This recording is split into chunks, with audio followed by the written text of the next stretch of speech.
Alors, l'objectif de ce tournoi entre dans le cadre de nos initiatives de développement du basketball à travers le continent. La NBA Academy a été créée en 2017, si je ne me trompe. Et avant la NBA Academy, le camp basketball des Bordeaux avait commencé à la Philippines en 2003. Et chaque année, nous faisons venir d'abord une centaine de jeunes qui venaient de plus de 35 pays à travers l'Afrique pour des semaines d'ateliers, de travail sur les fondamentaux du basketball. Et aussi sur la capacité des étudiants de l'Afrique pour essayer d'employer, d'impliquer ces jeunes qui venaient de toute l'Afrique des valeurs qui leur permettraient de devenir de meilleurs citoyens. Et on sait que le sport, il est peut-être un instrument pour le développement de l'individu, mais aussi le développement des communautés. Alors, la NBA Academy Africa a été une autre étape dans ce processus de développement. Après le basketball Bordeaux, avec tous les programmes qu'on a créés en partenariat avec la FIBA pour développer des coachs, construire des aires de jeu, lancer des ligues junior NBA, etc. Maintenant, la NBA Academy était la prochaine étape pour commencer à être beaucoup plus pointé sur la détection et le développement du talent ici même en Afrique. Vous avez vu, on a construit cet édifice ici en 2017, engagé des coachs de haut niveau, des coachs NBA, des préparateurs physiques.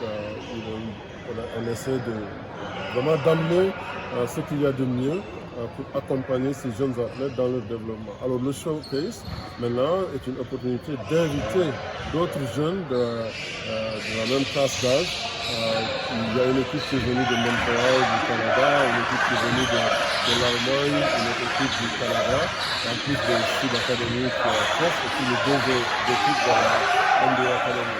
C'est une opportunité de donner à ce talent l'opportunité de compétir, de continuer à développer nos talents.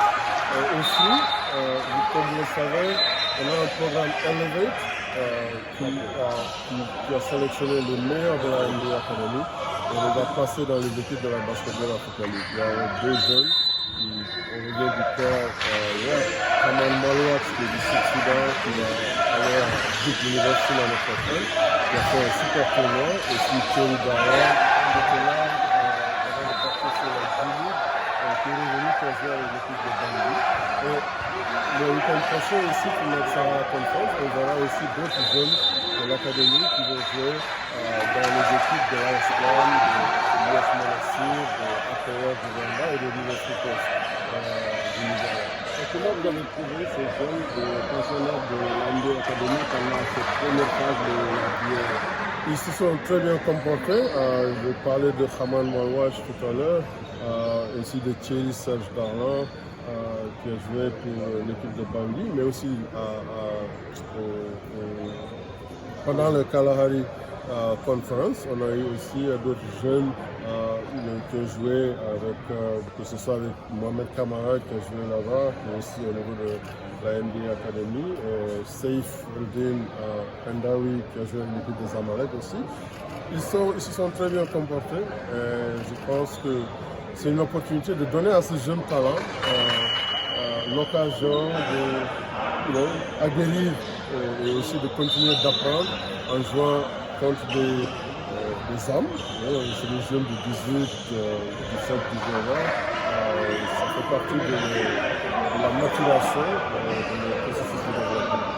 L'objectif de notre cours, c'était de les intégrer. Aujourd'hui, il y en a qui ont plus de temps de jeu. Est-ce que c'est une bonne chose pour la catégorie? C'est une très bonne chose. On aimerait voir peut-être qu'ils y touchent. Il y en a qui n'ont pas joué. Mais bon, je pense que aussi c'est lié au fait que c'est des étudiants, ils ont aussi des obligations académiques.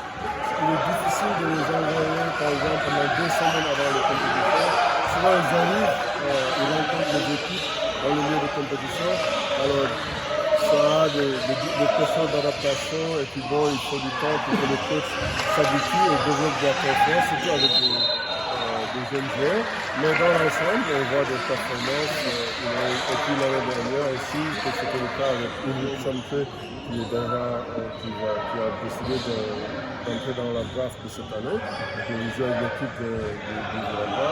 On l'a vu avec Mehdi Falchan l'année dernière aussi avec l'équipe de Kwara Falcon.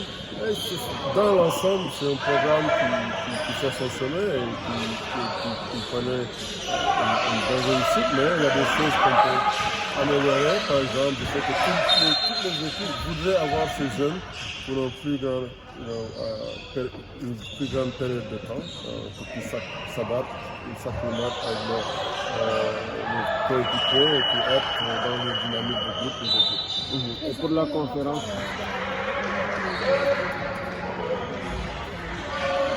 L'approche, c'est de leur donner un autre palier pour continuer le développement. Ils vivent sur toute l'année avec beaucoup d'équipes d'abord locales. Je vois ici inviter des équipes qui sont dans le championnat, qui vont jouer. Mais aussi ils voyagent beaucoup pour participer dans de gros tournois aux États-Unis, en Europe, à l'occasion du match Indy qui se joue à Paris par exemple. Ils vont jouer contre l'UNICEF en France. Ils parcourent le monde pour jouer contre les joueurs de leur classe d'âge. Maintenant, un joueur dans la base, un league comme c'est une ligue élite, les joueurs beaucoup plus expérimentés. Je crois que ça accélère, ça les aide à accélérer la motivation et le développement.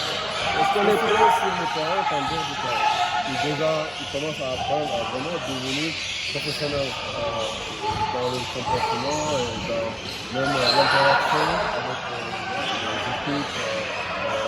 Le calendrier du match aussi, par exemple,